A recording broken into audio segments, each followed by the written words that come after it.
which doesn't really sound like a lot, but I think when they are answered consecutively, it's probably going to be kind of a lot because I never have just one word answers.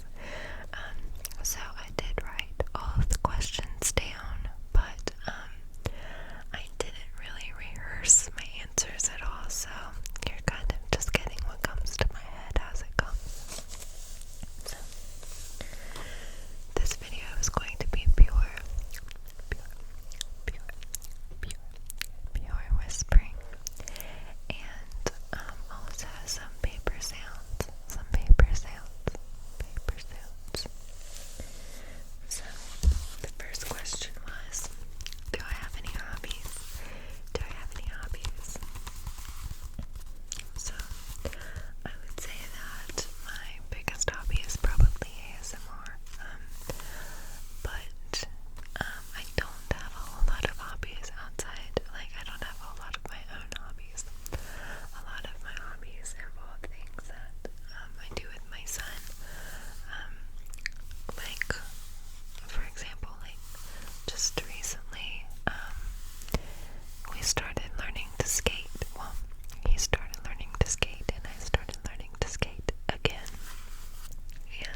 my favorite thing about my son.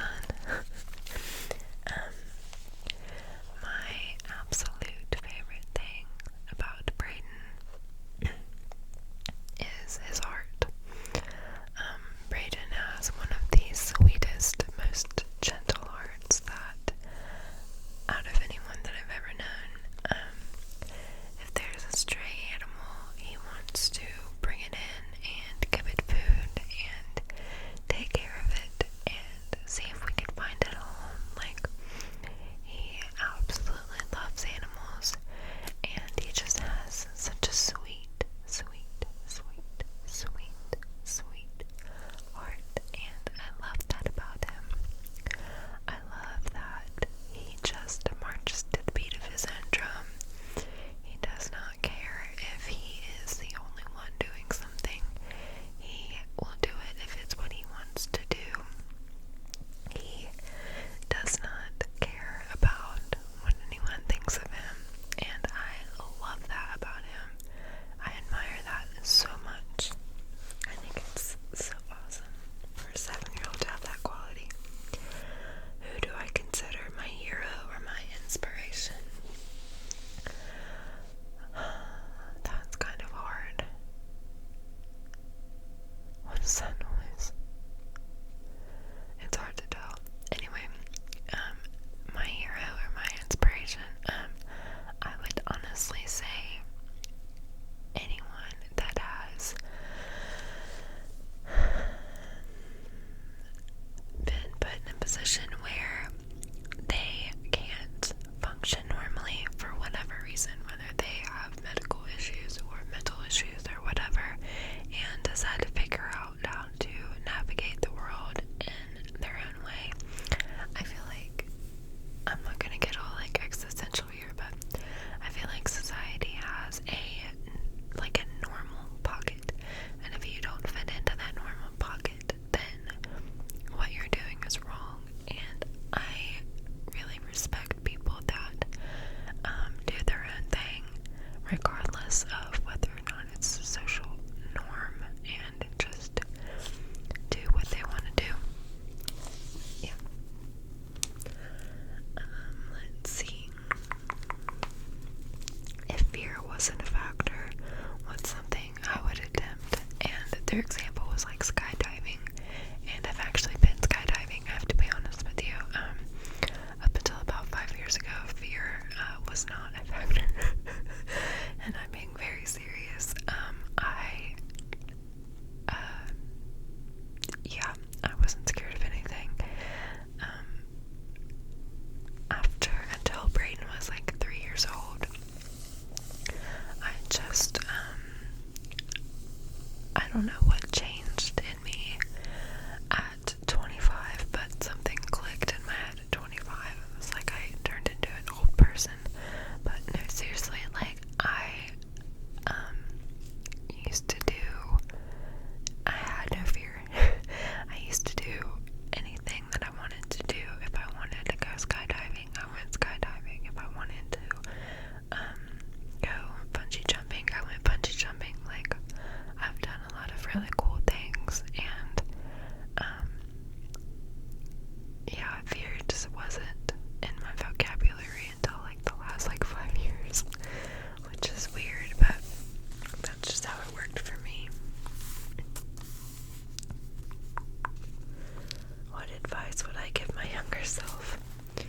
When I originally read that question, I honestly became a little bit emotional, because I am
wasn't all in my head and that I wasn't crazy, and that one day it would get figured out. I think for a long time I thought the issue was with me, and it was, but it was like no one really understood, or no one really listened to me, I guess. So yeah, I would just tell myself that one day it wouldn't be like that anymore. Okay.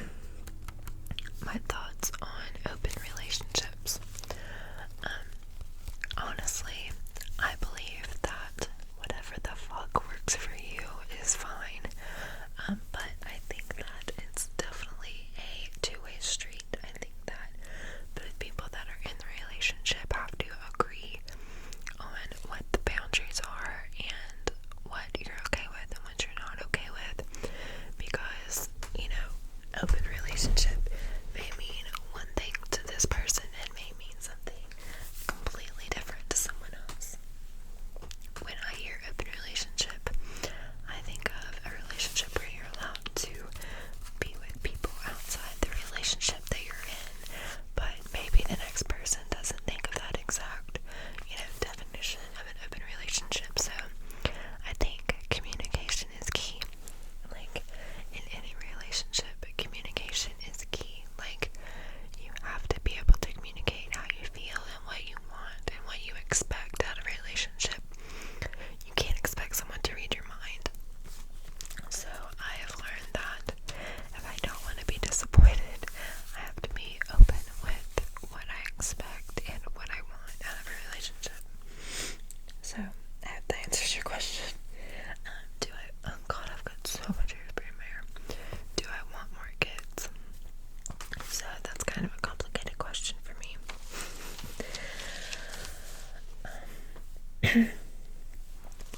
I wasn't even supposed to be able to have one kid, so it really doesn't matter. But if I could, yes, I would love to have a brother or sister for Brayden.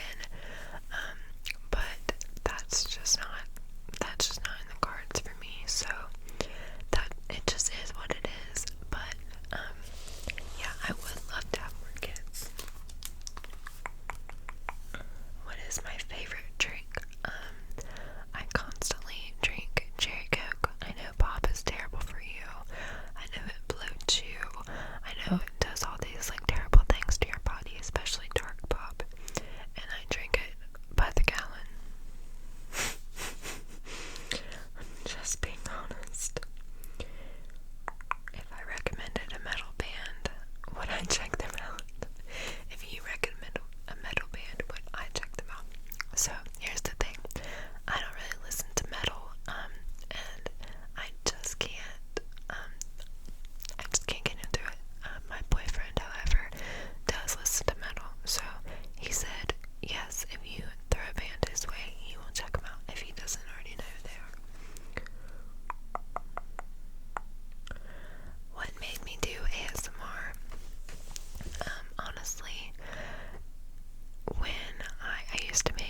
asked for better delivery, to be honest. So no, it really wasn't a difficult experience.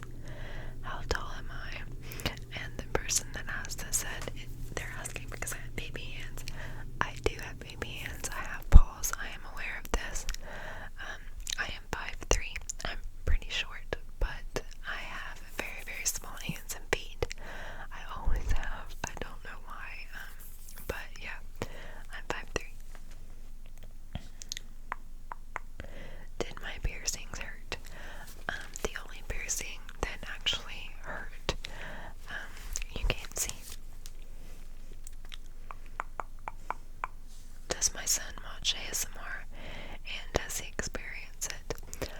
He does watch ASMR occasionally when he is laying in bed and he is trying to sleep. He likes when I turn on Maddie or Rachel. He likes both of their voices.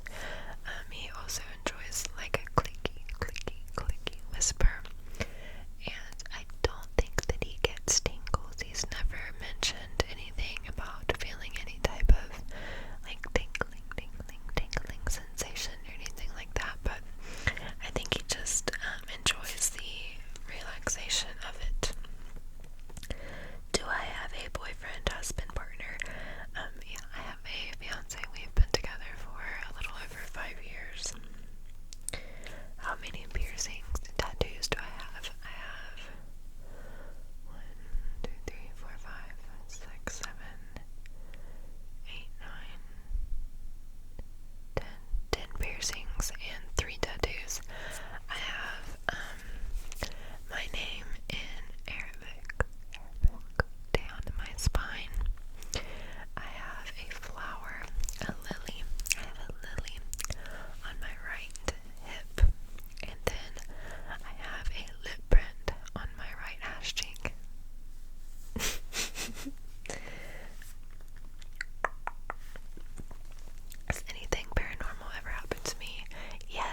let yourself be sad for a minute, and then once you've given yourself some time to absorb the fact that you've been hurt, it's a lot easier to